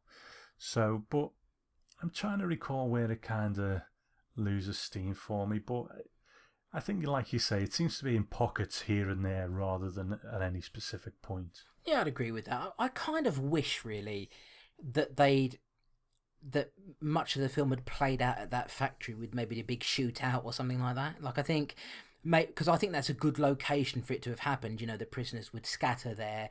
As it is, you know, Vitali goes off on his own, and there's revenge plot that happens, and it's sort of, I think, it feels a bit more scattered as it sort of moves towards the end of it. Basically, what happens is, you know, Juliana is scared for her life, of course, because she knows he's going to try to get revenge, and he does. He sort of plants himself in a building across the street from where she is and tries to, you know, snipe her to death. Manages to shoot her in the hip, I think, or in the leg, and succeeds to do that. But they give chase to him again, and something interesting happens here, Tom, which I didn't really expect. Is Juliana's been kind of a key character in the whole thing. And at this point, they pretty much discard her and put the focus on Santini and Vitali and Santini's family. And we don't see Juliana again. That's right, yeah. Because he then kidnaps Santini's family, doesn't he? Is it his sister and... Is it his dad? Sister and his father, yeah. That's what I mean. It's all over the place in terms of this this battle between them, isn't it? The things that they do to get at each other. Vitali especially, just, you know, whatever he can do, he will do. So it does seem a bit random at times, you know. Yeah, it seems like there's a shift from it being sort of Vitali versus Juliana to being Vitali versus Santini, and it kind of becomes their personal battle with each other. You know, because as the film sort of goes on in the last third of it, he's really forgotten about Juliana completely and just now has this desire to get back at Santini. It's a very interesting shift, and I did sort of feel a bit strange about the fact that they discard this character of Juliana, because she's been through a hell of a lot, and they do kind of leave it in a way, in a peaceful way. She's with her father there, and she's helping him put his tie on, and they're sort of, so perhaps they were just thinking, look, we're going to cap off her character there. She's, you know, she's okay, she's safe, she's with her father. Vitali is for some reason is not targeting her anymore, and we're going to move on, you know, to this whole other kind of plot that's going on. But yeah, again, there are moments of this. I mean, how do you feel about sort of leading up to the final showdown here between Santini and Vitali? If memory serves now, I am starting to get a bit bored by it. You know, we've got these new characters introduced, the father and the sister, and it's like, well, okay, well, does it really need to be them? Couldn't it have been Juliana? You know what I mean? Like, he's managed to get hold of her again, and stuff like that. But the ending was quite satisfying despite that. Yeah, I mean, basically, you know, he obviously kidnaps Santini's father and sister and is kind of torturing them a little bit. And to his credit, Santini's father tries to get away, grabs a gun, not very good with it, and ends up getting shot. And you sort of think, oh, well, that must be the end of him. And Vitali starts sort of cutting into Santini's sister.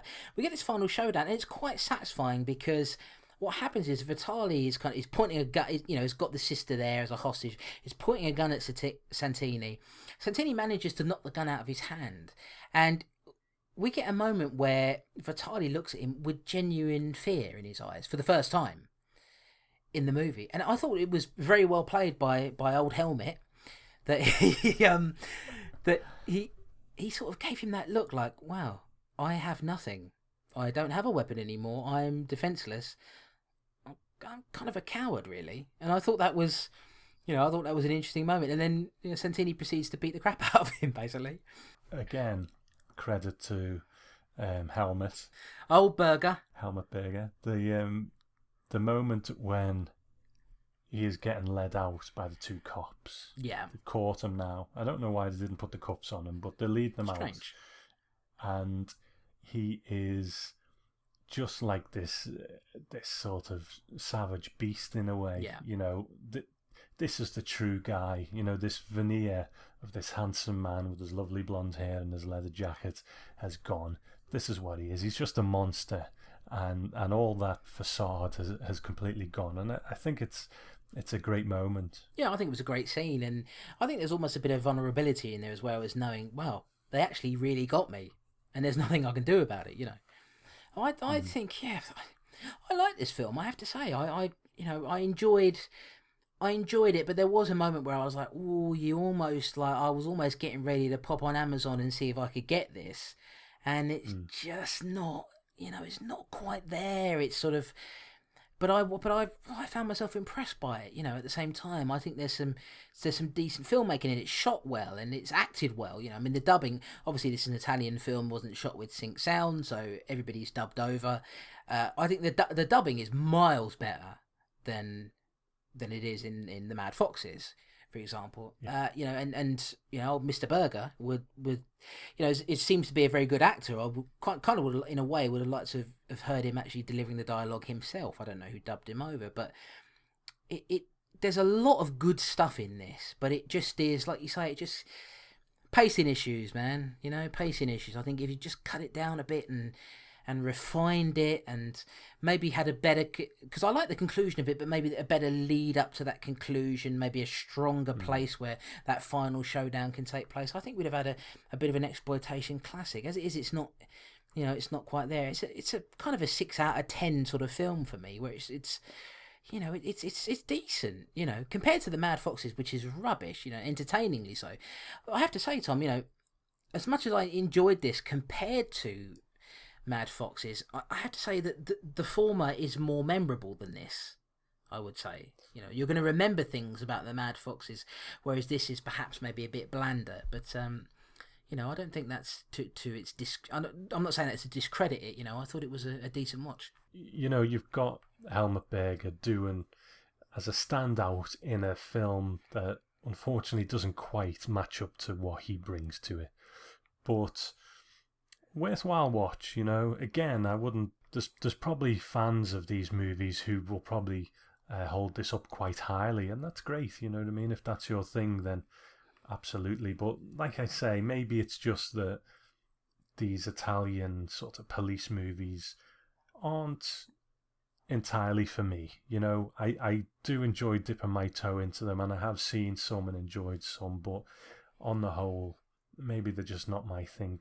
This one, good movie, good solid film that just had a few issues along the way. I can respect that. I mean, if you look at something like Mario Bava's The Girl Who Knew Too Much, which is often considered to be, one of the first, if not the first giallo, there's more of an element of a police thriller to that than there is, the giallo elements that we'd see later on. It's kind of a prototype of that, but that is very much, that's got John Saxon in it as the policeman in that.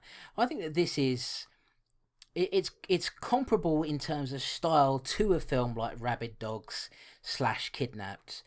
So if I remember rightly, Mario Bava did not survive to finish Rabid Dogs, so it was kind of, that version was kind of hastily put together, I think. And then I think Kidnapped is the version that his son ended up kind of wheeling together to sort of finish it a bit better, but I can't remember, it might be the other way around. But Rabid Dogs, I think, is, if you want to see a film that is similar to this in some ways, but is better, is put together better, and has more pace to it, despite it being mostly set in a car. Rabid Dogs is the one, I would say. But this is, I'm going to read it in a moment anyway when we get to the trivia stuff, but it's fairly easy to get hold of, and I think I don't think it's a bad buy for, $10 or something like that. It's not a bad buy at all, because it's got good stuff in it, but it just doesn't quite, doesn't get top marks, but it is.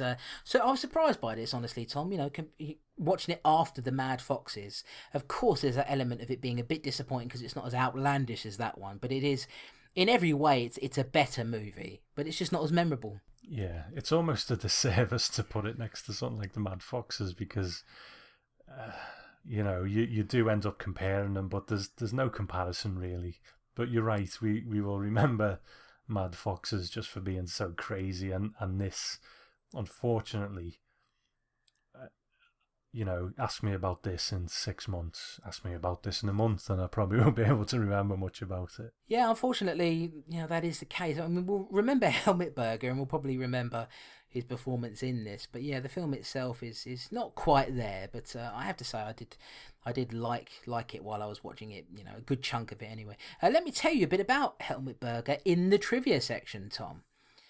Now, Mr. Helmut Berger, who of course plays Nanni Vitali, is an extremely well-respected actor in his native Austria, having starred in a number of Luciano Visconti films, which are apparently highly respected by film academics and fans. I would guess he's a sort of, Ingmar Bergman kind of character. I don't know. I've not seen any of his films. I'm very much a genre kind of guy. I don't tend to go into the arty stuff so much, but he seems to be very well respected for that. His role in 1969's The Dam saw him receive critical acclaim, and the screenplay was nominated for an Oscar at that year's awards ceremony.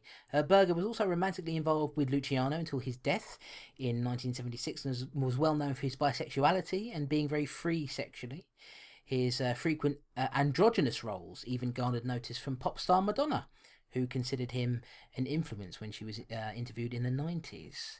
Berger acted in many European films and projects, also had roles in American productions like TV soap Dynasty and The Godfather Part 3. I can't remember what character he plays in The Godfather Part 3. I can't remember him from The Godfather Part 3, but apparently he was in it. With over 60 credits to his name, he continues to act to this day. Richard Harrison, who plays Inspector Santini, now this is interesting, is in fact an American actor. You can see throughout the movie that he is speaking English, but obviously the dub track, it almost seems out of sync because obviously they're trying to sort of dub over him and not doing a great job of getting it in sync. But he worked on a number of Italian projects in the 70s and 80s, but carved out a particular niche in ninja-related movies beginning in the early 80s. He would go on to play a character named Ninja Master Gordon in no less than 13 movies playing that same character. And some of the movies he was involved in have such names as The Ninja Squad, Golden Ninja Warrior, Ninja Dragon, Ninja Commandments, Cobra vs. Ninja, Ninja Power Force, Diamond Ninja Force, and Ninja Cock. And many, many more. No, he didn't really star in a film called Ninja Cock. But he's also got a bunch of other... So for some reason, he sort of made it his thing in his career that he was going to be the guy who was involved in ninja movies. It's good work if you can get it. Yeah, I wouldn't, I wouldn't balk at such a thing. I'd love to be a ninja in movies, slicing people up, Tom. It's what I live for. Marissa Mell, who plays the unfortunate Juliana here, was in a good number of films from the 50s through to the early 90s, with 70 credits to her name on IMDb. Perhaps her most notable role is in the Mario Bava film Danger Diabolik, where she played the girlfriend of the titular character, Diabolik, an anti-hero thief. Her last credit was in 1991, and she sadly passed away in 1992 from cancer in her native Austria. And finally, this was to be director Sergio Greco's final film as a director. He had been directing films since the 50s and was also known for the infamously sleaze-tastic The Sinful Nuns of Valentine in 1974. Greco was also a co-writer, and this is interesting, on Enzo Castellari's grindhouse favourite The Inglourious Bastards, which was released in 1978. Now, of course, as almost all of you who are listening will know, Quentin Tarantino, a self-confessed major fan of the film, would go on to direct a remake in name only of that film, which was released in 2009 and introduced mainstream audiences to the wonderful Christoph Waltz, who I love very much, Tom. Good, I'm glad to hear that. Good, thanks a lot. So Street Killers is available on DVD quite easy to find really, in the US under the title Beast with a Gun and Mad Dog Killer. The release under the Mad Dog Killer title is from Blue Underground, and it's region free on DVD. So, and I looked on their website and it seems like it's still in stock, and it's I don't know, it's not very expensive. So if you're perhaps wanting this, I can't really, I can't say that I don't recommend it. If you can find it somewhere cheap, I would say give it a go. If you like a sort of hardboiled Italian thriller that is not quite there, it's kind of a B-, but, they're trying, Tom. They're giving it a damn good go, and it's a very competent movie, I think. So it may even be one someday. I mean, I've bought far too much lately, but it may be one that I pick up someday, despite my reservations about it, and give it another go. Perhaps it will sort of, smooth itself out with another watch. Yeah, I could see that. If someone said, here's the Blu-ray for £6, I'd take it. But any more than that, no. So what you're basically saying is you're a cheapskate, Tom. Yes. Fair enough. No, it's just not that. I wouldn't spend that much money on it. But yeah. So there we go, Tom. It's as simple as that, really. Very different films, aren't they, in terms of tone? I guess they've both got gangs in, and that's what we will link them together with, but very different indeed. Well, let's hear what our friends have to say about one or more of these movies in the feedback section.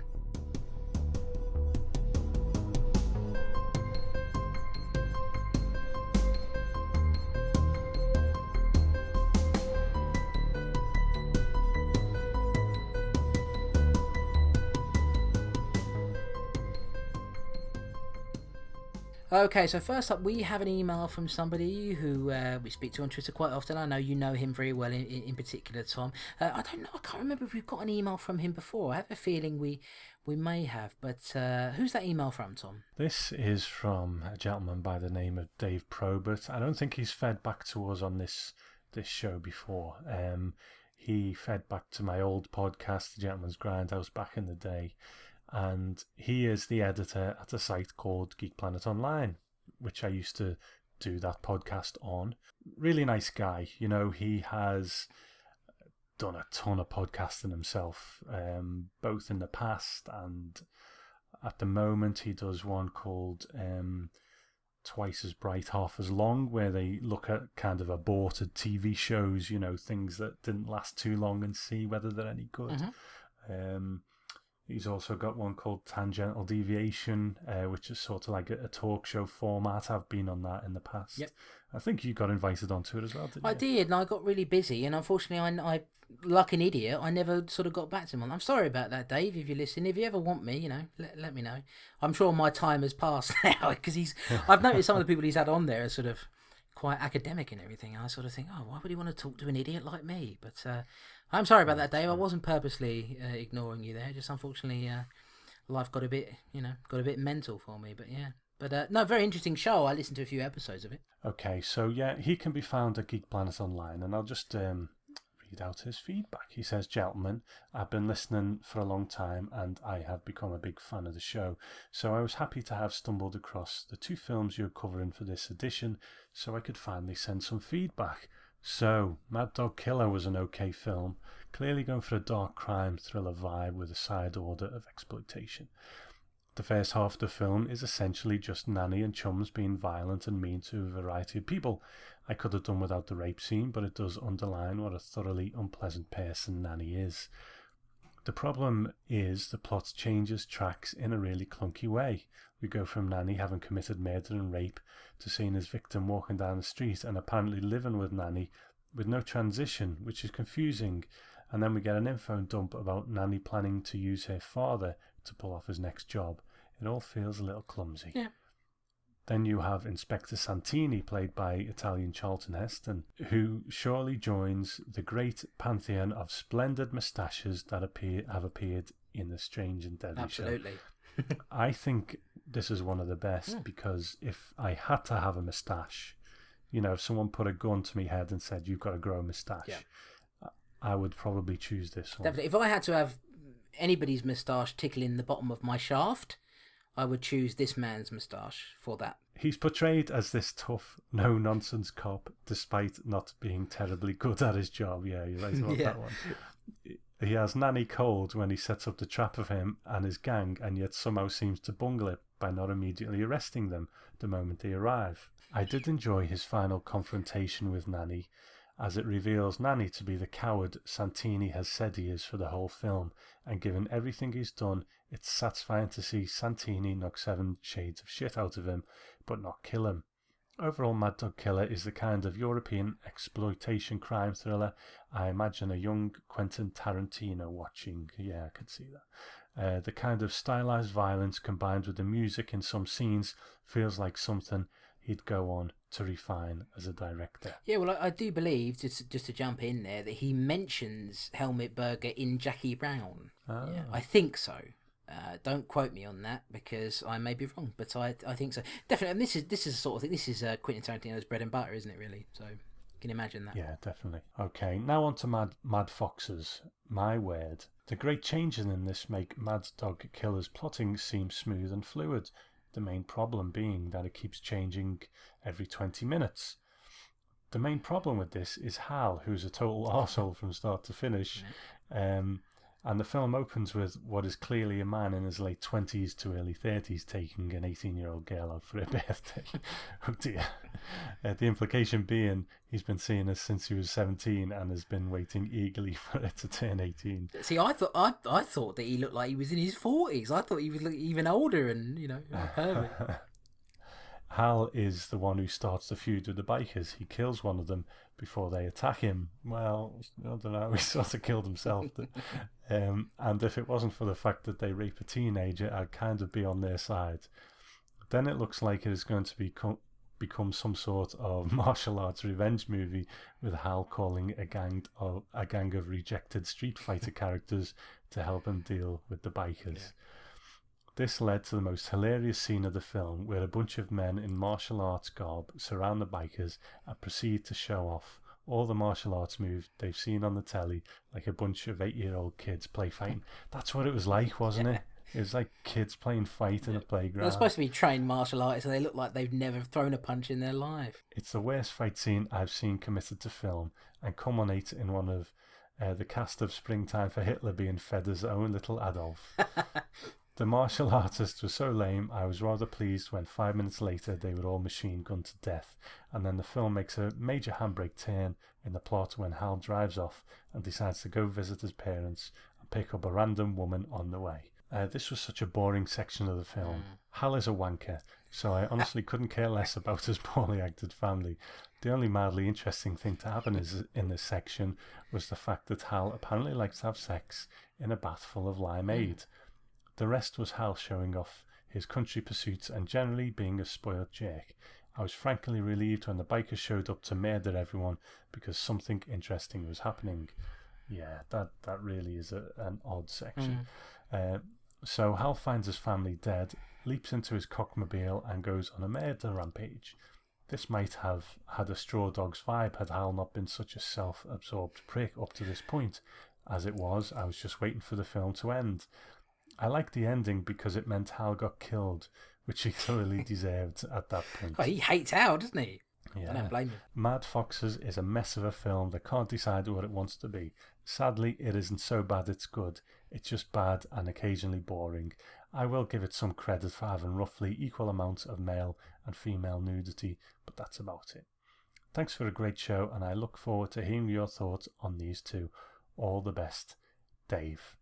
Good to hear from you, Dave. Thanks very much. Yeah, thanks, Dave. Yeah, really nice to hear from you. Glad you finally got a chance to write in. And yeah, it's hard to disagree with anything you said, really. It's making me chuckle there with all the different names that you called Hal. Yeah, I mean, just a horrible, horrible character, really. Yeah, but, thanks for jumping on with maybe one of the most bizarre films we've covered so far. That's what I said to him on Twitter. This is an amazing jumping on point, in terms of feedbacking us with this film. And you can find him on @GeekPlanetDave on Twitter if you want to tweet him and tell him how much you liked his feedback and his hatred of Hal. Absolutely. Okay. Well, another contributor to Geek Planet Online is Jim Moon, frequent contributor to this show as well, and he sent us a bit of audio feedback. So shall we have a listen to Jim? Yeah, let's have a listen.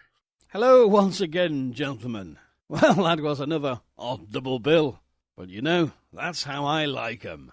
Well, first to Street Killers, a.k.a. Mad Dog Killer, a.k.a. Ferocious, a.k.a. Beast with a Gun, a.k.a. probably lots of other titles as well. Well, this was an interesting little movie. Very much a slow burn. Probably never more slower when those cops are approaching the car, eh? It was quite fascinating to see an Italian take on the bleak, brutal and nihilistic cop thrillers of the 1970s. But while it had a great sadistic villain, a fun, funky score, at the same time I felt the film was just lacking something. I'm not entirely sure what, but it just felt like it just needed to step up another gear at some point, just to give the movie that extra bit of punch. But then again, on the other hand, I've not really seen too many of the Italian Hollywood exploitation films, apart from the ones that are shading to the giallo genre, and so perhaps I was going into it expecting something a bit different to what that type of film normally goes for. However, not a bad movie, and an interesting watch nonetheless. Now, interesting watch? Well, dear me, that's something of an understatement for Mad Foxes, isn't it? I've seen a lot of crazy movies, but this one seems to be one of the most demented. Karate gangs, Nazi bikers, dominatrixes, and floppy cocks galore. I definitely had the impression that the makers didn't have a clue what type of film they were making, and hence it lurches from biker film to kung fu action to revenge thriller to porno, and finally, seemingly at the end, to Looney Tunes, with everyone being blown up by a big cartoon bomb.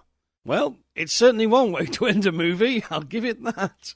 This is a shoddy film. It was made with the very worst of intentions to titillate, to exploit, and to shock and repulse. And yet, at the same time, it is highly entertaining for every conceivable wrong reason.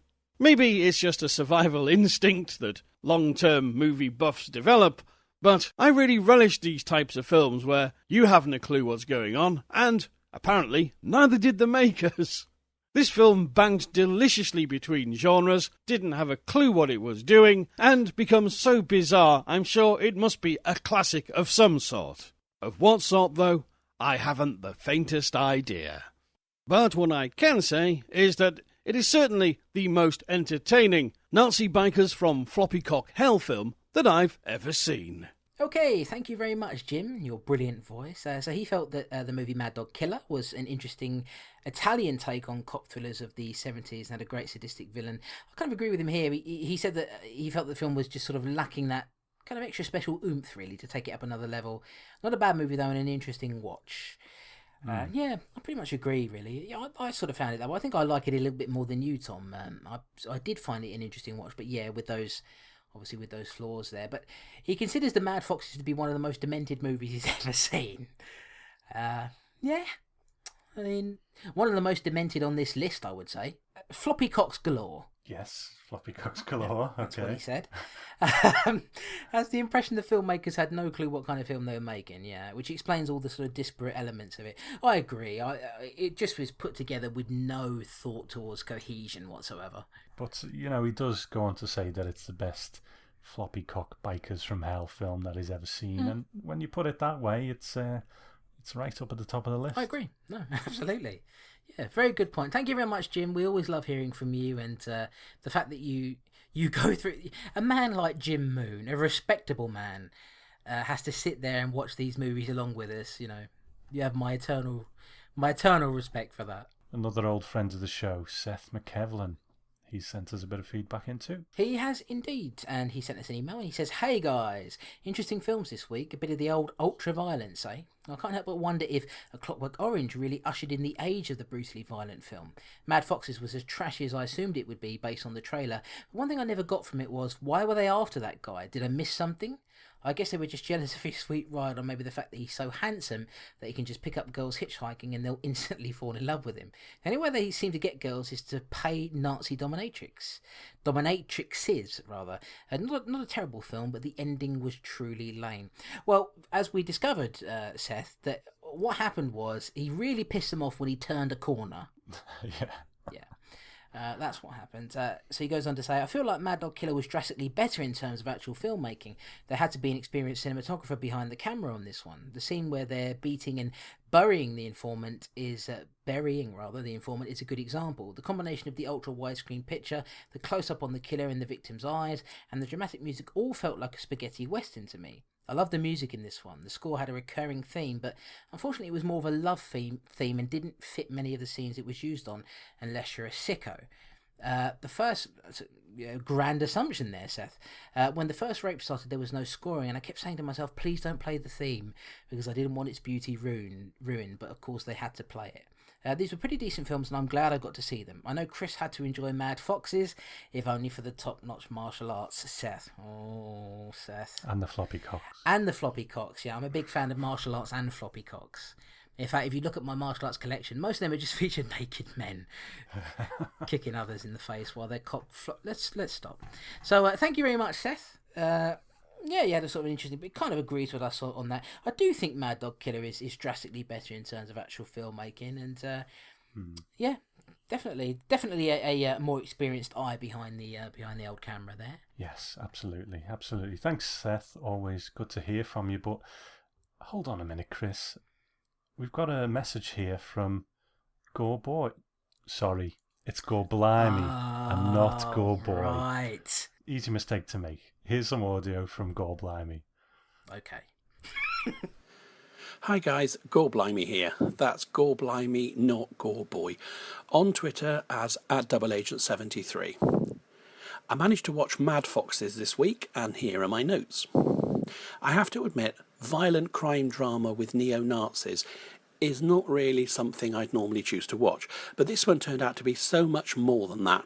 It's a violent crime drama with neo-Nazis, but with bad acting, terrible dubbing, fancy dress style costumes, an implausible plot, and more penises than you can shake a stick at. So much to say about this film, but I'm sure you'll cover most of that anyway, so I'll just mention my favourite bits.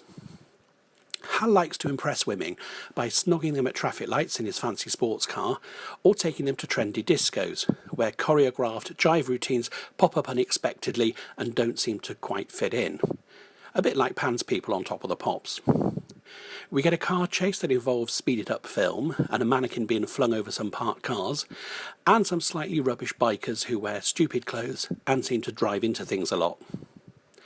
A big group of martial artists launch an attack on the bikers late at night, in full karate whites, presumably to blend into the background and not look conspicuous.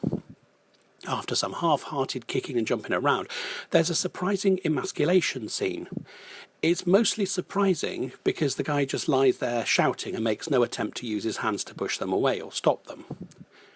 A man and woman are rolling around nude on the beach, and I mean literally rolling, it's quite bizarre, saying how much they love spending time together. And then she promptly dumps him to get a lift with Hal, who she's never met before, to spend a few days at his parents' house. If all this sounds a bit implausible, wait till you hear the parents' maid and a Cockney accent, or Hal impressing his new lover by putting on full fox hunting attire when they're just going out horse riding. Towards the end of the film, there's a bathroom killing scene that gives a whole new meaning to the phrase explosive diarrhea, and an S&M sex scene featuring a bored-looking woman in red PVC basque and a Gestapo hat saying, "I loathe you," over and over while whipping a man with all the passion of someone shaking a wet lettuce. Not many crime thrillers can boast a dramatic climax where the hero gets wrestled to the floor by a Nazi in a gimp mask. And then there's the very final closing shot. Talk about going out with a bang. Have to say, I thought it seemed really fitting with everything else about this film, and it had me laughing out loud. What did surprise me was the amount of full frontal male nakedness. It felt like they decided to make the gratuitous nudity 50-50 male-female, which is almost unheard of, even today.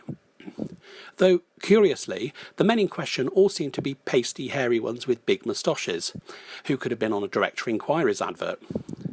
And to whoever decided it would be a good idea to have a stark naked man with his bits out flapping in the breeze doing high kicks in front of the camera, all I can say is thank you. The pace is generally fast moving and it's never boring. There is an unpleasant scene near the beginning where a young woman is attacked, which I didn't enjoy, but the rest of the film is hard to take seriously. Especially the biker thugs with their ridiculous outfits and the inappropriate, light-hearted, funky music that plays whenever they're on screen. The acting's far from great and the dubbing is laughably bad, straight out of a Europorn VHS from the late 70s, so I'm told. Hal the hero is not at all engaging, and if anything comes across as a bit of an arse. If this crime thriller was trying to shock and horrify me, it failed. It seems to me a bizarre mess of a film, but on the whole, I really liked it. Anyway, cheers guys, and speak to you soon. Alright, our old friend Gorblimey and not Gorboy. Not a big fan of the old violent crime drama with neo-Nazis thing, but this one turned out to be so much more than that. I think we all thought it turned out to be much more than we expected. Yeah. He points out the martial artists who come in and beat the gang members are all wearing the brightest white costumes possible so as not to look conspicuous. I know, they must have all just jumped in the van, or maybe they got the bus down. You know what I mean? It does seem like it, doesn't it? Yeah, all got on the bus. Yeah. Where are you going? Oh, nowhere. Hiding in the shadows with the brightest white costumes. It's true. Mentions the bathroom scene near the end, giving a whole new meaning to the phrase explosive diarrhea. Gorblimey, that was funny. And the final shot had him laughing out loud and surprised at the amount of gratuitous male nudity. And yeah, I think we all were. But he says it's never boring and it's a bizarre mess of a film that he really liked. Gorblimey does this a lot, doesn't he? He'll really pan a film or something and then say, but I really liked it. Yeah. Do you know what that is, Tom? That's because he's Gorblimey and not Gore Boy. He said the film's not boring, but I disagree. I thought it was very boring in the middle. Yeah, he's a bit like, but he likes some really trashy stuff. We do too. But don't forget one of his favourite films is Zombie Lake, which is the cream of the crop as far as trashy nonsense goes. So I always admire it. I always love how he sort of tears things down. He has his little funny quotes as well when he's writing his notes down. A good boy, that Gore Blimey. Not Gore Boy. He is. And, I kind of respect that a lot. You can see how something is a bit shit, a bit trashy, but you enjoy it anyway. We've all got plenty of movies like that. I mean, it's what we're into, isn't it? So yeah, no, definitely. Absolutely. And you can find him at DoubleAgent73 on Twitter. He thinks he's Bond, Tom, but that's okay. Okay, all right. Thanks, Gore. And we've got an email from our friend Amanda. Yes. And this one's for you, isn't it, Chris? No, it's for both of us, but it is, email from Amanda. Now, I'm sure it's Reyes, but I often get names wrong, and I've heard her pronounce it several times, but for some reason, I get things wrong all the time. At Made for TV Mayhem. Now, I'll just say before I read this, on her last episode of that podcast, Made for TV Mayhem, where they review sort of old television movies, I don't know if you got a chance to listen to that one, Tom, but she had a big segment there where she basically dedicated to us. Oh, I haven't listened yet. But yeah, well, get on it, boy, because she says some really nice things about both of us and how, she sort of started listening to the show and it's become her favourite podcast by far. Yeah, I know. It was really lovely and touching to hear it. Bit of confusion there for one of the guys on there said that I'm sorry, I forgot. I'm really bad with names. I think it was Dan. I think Dan was saying, one of them sounds like the Beatles, like a member of the Beatles. And then Amanda said, "Yeah, that's Chris." No, it's not. That would be Mr. Tom Elliott, of course, who is from Liverpool, and thus sounds like. And I think she thought that we both lived in Liverpool, but. I sent her an email with feedback in it, which she's going to read out. But just to clarify that to her and to everybody, Tom, you are from, you were born and bred in Liverpool. Born and bred, yeah. Yes. And I was born and bred in London, but we're very fond of each other and plan to marry later. But yes, so that is silence there from Tom. I feel rejected. But so you should. So I should. There's Tom's. Tom Elliott. He lays the truth out there for you, bare and exposed. And I have to admire him for it. But yeah, no, it's a really nice thing. She sort of dedicated about 10 minutes of the podcast to talking about us, and it was like, oh, blimey, this is really, really nice. So anyway, there's an email from her. She says, "Hi guys, I only got a chance to watch Mad Foxes, and I have some conflicting opinions on it, but mostly I didn't care for it, so I'll make this short. A good friend of mine once said, the mark of a good filmmaker is someone who isn't afraid to embarrass themselves. If that statement is true, then Mad Foxes is a fucking masterpiece. I found the opening rape scene to be totally offensive. I hated that she was basically an afterthought as the main character screwed his way through the countryside and was never seen again." That's very true. At the same time, I was wondering if I was taking the film too seriously, because ultimately this is a love story about a guy in his car.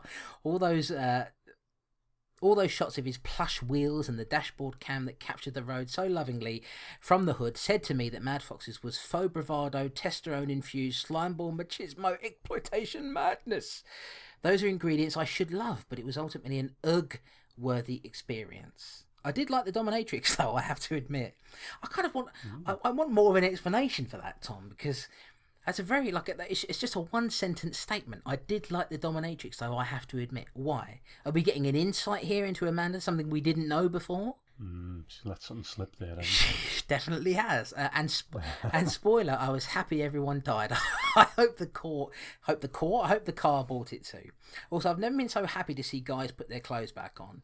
Again, I think I'll be in the minority on this one, but you have to go where the heart takes you. Take care, Amanda. Thank you very much, Amanda. Yeah, really didn't like this one at all. I wouldn't say she's in the minority, maybe. No. I think we all thought it was shit, didn't we? It's just some of us kind of got a bit of a buzz off some of the crap in it. Yeah. But I could totally see someone, if it didn't work for them on even that level. Yeah, it's memorable shit. It's a bit like there's a piece of shit and then there's a piece of shit with a bit of sweet corn in it. You'll probably remember the one with the sweet corn in it because it had sweet corn in it. So email number 2 from Amanda Reyes. She sent us a different email. This isn't feedback, but it's something that's kind of cool, really, and quite touching. she says here, I've been wanting to add you guys to a library guide I built for the new Yale VHS archives. Yale, Tom. Wow. Yale. Yale. We've met. I didn't even finish primary school. No, I'm joking. But it's wow, Yale. I am in library science school and took a class on reference librarianship last semester, and we had to write what is called a lib guide for a topic of our choice. I picked Yale's VHS archives because it was a huge acquisition of tapes that were predominantly horror. While I was building it, I kept running into video nasties during my research, and that might be where I discovered Chris Brown. I can't recall now. I might have just found him on iTunes. As well, there's a lot of other info about the topic, so I made a separate page for nasties, which you can find here. Now, she's giving us the URL. This is the sort of URL you can't really read on a podcast, so we'll probably tweet this out at some point so you can go and check it out. So she says here, I added your podcast recently because it absolutely fit, and I thought it might be an okay promotion for you. I'm not really sure who visits the guide, but I did build it with the help of the Yale archivist. The Yale archivist, Tom. We better clean up on that. We better, yeah. You're editing this one, Tom. Can you erase all the horrible things I said about cocks and things? It'll be about 3 minutes. It will, won't it? Yeah. Erase when I just said cocks there as well. Just damp it and erase when I just said cocks there, and erase when I just said cocks there. It goes on forever. So she said, with the help of the Yale archivist, who gave me their reading lists and also forwarded me a list of all their titles, which was really awesome. They have a decent selection of rare TV horror movies. They really loved the guide, and my professor asked me to keep it up so she could use it as an example. So hopefully it gets some kind of traffic. She says in brackets here, I should add my own podcast. You can check out... Yes, you should. Yeah, you should, yeah. You can check out the rest of the guide by just clicking on the other tabs if you are so inclined. It's random, I know, but not meant to be stalkery, but I decided to share. Can't wait to get to your show after this one. I already know I love the last horror film. I'm fully expecting everyone else to hate it. Take care, Amanda. That's really, really sweet. Oh, Amanda. I'm starting to like Amanda more and more every week. Yeah, definitely. You're falling in love, aren't you, Tom? I am a bit. Right, fair enough. I'm taken, Tom, happily taken. I must refuse her. I must refuse her advances at this juncture. No, but she's a really, really nice person and very supportive, and really seems to enjoy it. And the fact that she considers our podcast to be, her favourite one is quite remarkable, really, because we're just two, rubber johnnies who sit in a room, discuss horror movies, and I shout into the microphone a lot, and you put up with me. Yeah, well, someone's got to do it. I have, and it should be you, really, of anyone. There's my parents, my girlfriend, and you. That's basically everybody who has to deal with old Chris. But no, thank you very much. That's really, really sweet, and we'll probably tweet out that URL because, like I say, it's a pretty sort of complicated one to read out on a podcast. But no, very, very, very kind of you, and I'm glad you enjoy it. Yeah, absolutely. Thanks for writing in, Amanda. Really appreciate it. And that, my friends, is the end of the feedback section. And yes, you know it, that is the end of the show. Now, we have one more episode to come, which is going to hit you in a fortnight from this one, probably around the 18th of December. And then we're going to take a break, aren't we, Tom? Yes. We'll, there's Christmas going on and New Year and so on. So I think we'll just we'll let that take as long as it takes, and we'll come back once we've got all that out the way. Yeah, so what you're looking at is this episode. You'll then get another one. We're going to discuss what the theme of that one is. You'll get another episode around the 18th of December. And then we're going to basically pack it in for the Christmas break. We'll be back to you sometime in January. So you've still got one episode to come this month, so don't worry about that. But yeah, we did it last year as well. Just take a Christmas break so that we can kind of enjoy that, spend time with our families, and come back sort of fresh in January. And we've been going for over a year now, Tom. We started in October, didn't we, of last year?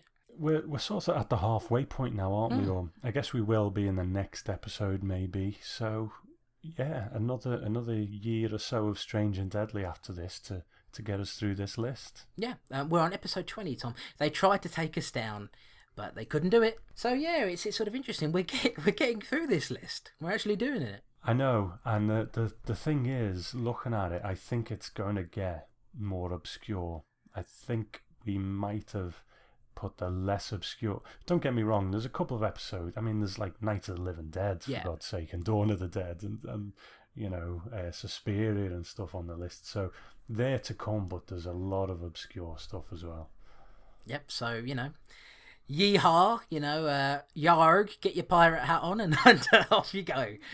Of course, we don't advocate any of that. Well, Tom doesn't. So, Tom, we've got still one episode to come this month, of course, after this month. What is the theme of the next episode, and what are the films? Okay, our next episode is a serial killer episode, and there are 2 films, obviously, because that's what we always do. That's what we've been doing. It makes sense to carry on. Silly man. Okay, it's The Love Butcher, which is a film I've never seen, but I know of. I'm actually quite looking forward to this one. And The Last Horror Film. Now, The Last Horror Film, as we know, you and I are big fans of Maniac. Yep. And The Last Horror Film reteams Joe Spinell with Caroline Munro. I do own it. I've seen it a while ago, so I look forward to coming back to it. I've never seen it, but I bought the Blu-ray from 88 Films last year. So it's funny you say, you buy all these films and they sit up on the shelf. That's one that has. So yeah, definitely looking forward to that. It seems like Amanda was quite taken by that movie, and I do love Joe Spinell, so I'm really looking forward to that. Well, I don't want to get ahead of ourselves, but it's no Maniac, but I think there might be some fun to add. We'll see. Well, interesting. Watching more Joe Spinell to me is usually never a bad thing. So that's it, guys. That's the end of episode 20 of the Strange and Deadly Show. Now, if you want to send us feedback, get in touch with us. You can do so. You can send an email to feedback@strangeanddeadly.com. You can send us an email, or you can send us an audio file. As I always say, try not to make it longer than about 4 minutes, just so it's sort of fairly condensed down and can fit into the show nicely. Tom, if they want to find you on Twitter, where can they do that? At Grindhouse Tom. Yep, you can also find Strange and Deadly on Twitter. It's twitter.com/Strange Deadly, and I'm at The Gore Boy, and you can also find me on Instagram at The Chris Clayton. So that's it, guys. That is the end of the episode. Thank you very much for listening and supporting us as you do, and enjoy this episode, and we'll be back with you in another fortnight with our final episode of the year. It's the serial killers themed episode, The Last Horror Film and The Love Butcher. So until then, I have been Chris Clayton, and I'm Tom Elliott, and thank you for listening. Go flop your cock around, be happy. Bye.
Yes, they do. And at this point, we haven't seen that leader again. The guy who got his Harris. Is Harris? The guy who got his... hang on a minute. Is Richard Harris. Is Richard Harris. Hang on a minute. No, I don't blame you at all. I sort of agree in some way, but yeah, not a bad thing at all. That's it, guys. That's the end of our review of these 2 films. Very different films, aren't they? Really, Tom. Very different in tone, and certainly we can say that the movie we just watched. I've forgotten the name of. What is it? Street Killers. Right.